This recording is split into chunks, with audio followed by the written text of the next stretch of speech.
അങ്ങനെ ഇ.പി. ജയരാജൻ എന്ന അധികായൻ തൻ്റെ CPMലെ നിർണായക സ്ഥാനങ്ങളിൽ നിന്നൊക്കെ ഒരു മടക്കമായിരിക്കുകയാണ്. കണ്ണൂരിലെ രാഷ്ട്രീയ കളരിയിൽ പയറ്റിത്തെളിഞ്ഞിട്ടും കാലിടറിയാണ് ഇ.പി. ജയരാജൻ്റെ മടക്കം. LDF കൺവീനർ സ്ഥാനത്ത് നിന്ന് നീക്കിയതോടെ മുന്നണിയുടെയും CPMൻ്റെയും തലപ്പൊക്കമുള്ള നേതാവിൻ്റെ രാഷ്ട്രീയ ഭാവിക്കും അങ്ങനെ മങ്ങലേറ്റു. കരുത്തൻ എന്നതിനൊപ്പം നിഷ്കളങ്കനും പരിഭവക്കാരനുമായ നേതാവ് എന്നുകൂടി ഇ.പി. ജയരാജന് വിശേഷണമുണ്ട്. നിഷ്കളങ്കമെന്ന് പാർട്ടി സെക്രട്ടറി പറഞ്ഞെങ്കിലും ഇ.പിയുടെ നിഷ്കളങ്കത ലോക്സഭാ തിരഞ്ഞെടുപ്പിൽ പൊള്ളലായെന്ന തിരിച്ചറിവിലാണ് കടുത്ത നടപടി. പലപ്പോഴും പിണങ്ങി മാറി നിൽക്കുമ്പോൾ അനുനയിപ്പിക്കുന്ന പതിവ് വേണ്ടെന്നും പാർട്ടി തീരുമാനിച്ചു. ഏറെക്കാലമായി പാർട്ടിക്കുള്ളിൽ ഒറ്റപ്പെടൽ അനുഭവിക്കുന്ന ഇ.പിക്ക് വരും നാളുകൾ വളരെ നിർണായകമാണ്. കഴിഞ്ഞ ദിവസം ചേർന്ന CPM സംസ്ഥാന സെക്രട്ടേറിയറ്റ് യോഗത്തിലാണ് ഇ.പിയെ നീക്കാൻ ധാരണയായത്. ഇന്ന് ചേർന്ന സംസ്ഥാന സമിതി യോഗത്തിൽ ഇക്കാര്യം റിപ്പോർട്ട് ചെയ്തു.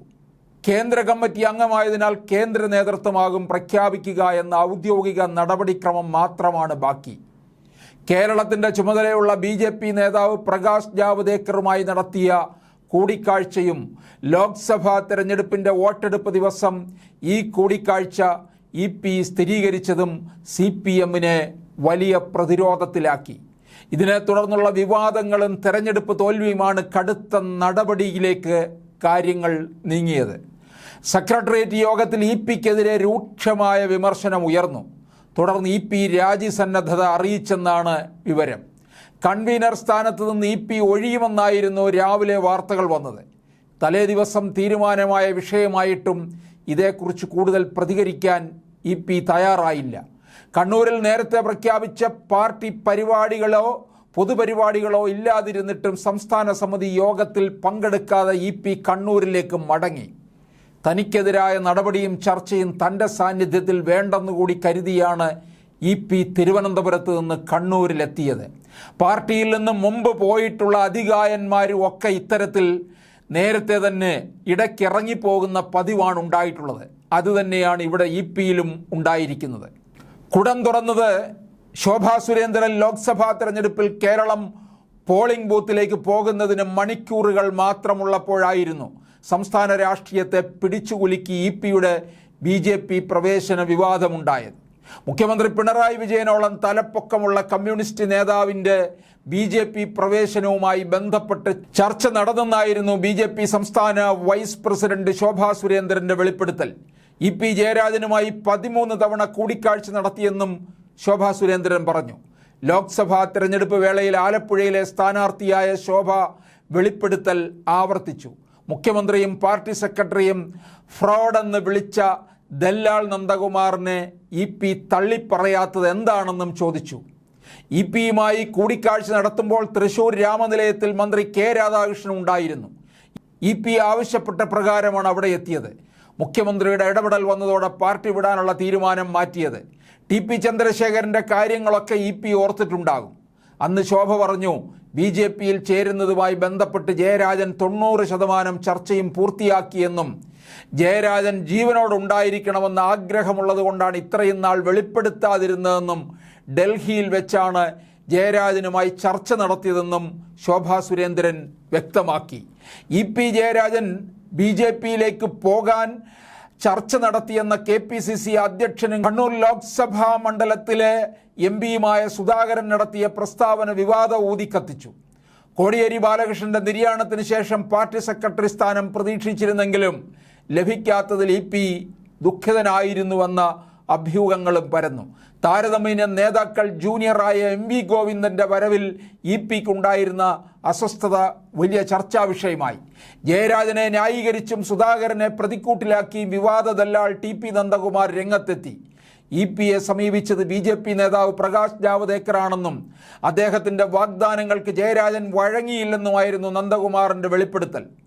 തൃശൂരിൽ സുരേഷ് ഗോപിയെ വിജയിപ്പിച്ചാൽ ലാവ്ലിൻ കേസ് അടക്കമുള്ളവ പിൻവലിക്കാമെന്നും അടുത്ത നിയമസഭാ തെരഞ്ഞെടുപ്പിലും അധികാരത്തിലെത്താൻ LDFനെ സഹായിക്കാമെന്നും ജാവ്ദേക്കർ വാഗ്ദാനം നൽകിയെന്നും ജയരാജൻ സമ്മതിച്ചില്ലെന്നും നന്ദകുമാർ പറയുന്നു. ആരാണ് പാപിയായത്? കേരളത്തിൽ വോട്ടിംഗ് നടന്ന ഏപ്രിൽ 26 രാവിലെയാണ് CPM-നെ ഞെട്ടിച്ച് EP ജയരാജൻ്റെ പ്രതികരണമുണ്ടായത്. പ്രകാശ് ജാവദേക്കറെ താൻ കണ്ടിരുന്നു എന്ന് ജയരാജൻ മാധ്യമങ്ങളോട് വെളിപ്പെടുത്തി. തിരുവനന്തപുരം ആക്കുളത്തെ മകൻ്റെ വീട്ടിൽ വെച്ചായിരുന്നു കൂടിക്കാഴ്ചയെന്നും പറഞ്ഞു. അത് പാർട്ടി കേന്ദ്രങ്ങളെ നടുക്കി.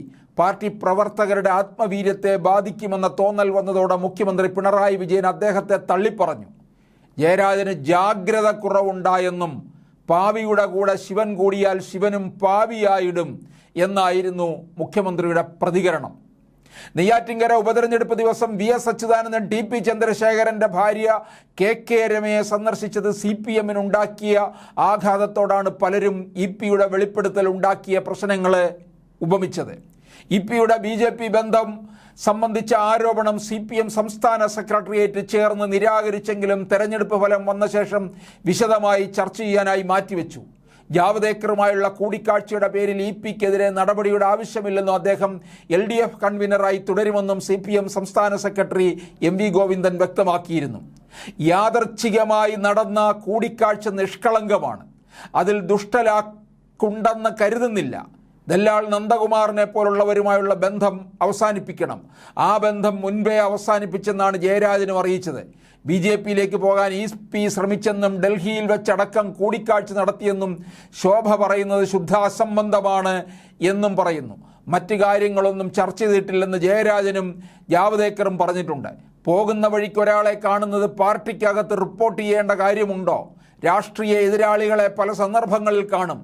അതോടെ അവസാനിച്ചു പോകുന്ന പ്രത്യയശാസ്ത്ര കരുത്ത് മാത്രമേ ഇടതുപക്ഷ പ്രസ്ഥാനത്തിനുള്ളൂ എന്ന പൈങ്കിളി ശാസ്ത്രം വെച്ചുകൊണ്ടാണ് മാധ്യമങ്ങൾ ഉൾപ്പെടെ ചർച്ച ചെയ്യുന്നത് എന്നായിരുന്നു MV ഗോവിന്ദൻ്റെ വാക്കുകൾ. പ്രകാശ് ജാവദേക്കറുമായുള്ള കൂടിക്കാഴ്ച വിവാദത്തിൻ്റെ പശ്ചാത്തലത്തിൽ ജയരാജൻ മുന്നണി കൺവീനർ സ്ഥാനത്ത് തുടരുന്നത് തിരിച്ചടിയാകുമെന്ന് പല ഘടകകക്ഷികളും വന്ന് നിലപാടെടുത്തു.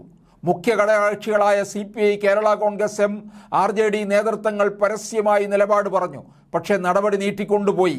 ലൈംഗിക അതിക്രമ കേസിൽപ്പെട്ട കൊല്ലം MLA മുകേഷിൻ്റെ രാജിയെപ്പറ്റി തീരുമാനമുണ്ടാകുമെന്ന് കരുതിയ സംസ്ഥാന സമിതി യോഗത്തെ EP ജയരാജനിലേക്ക് വഴിതിരിച്ചു വിടാനും ഈ നടപടിയിലൂടെ CPM ശ്രമിച്ചെന്ന് കരുതണം.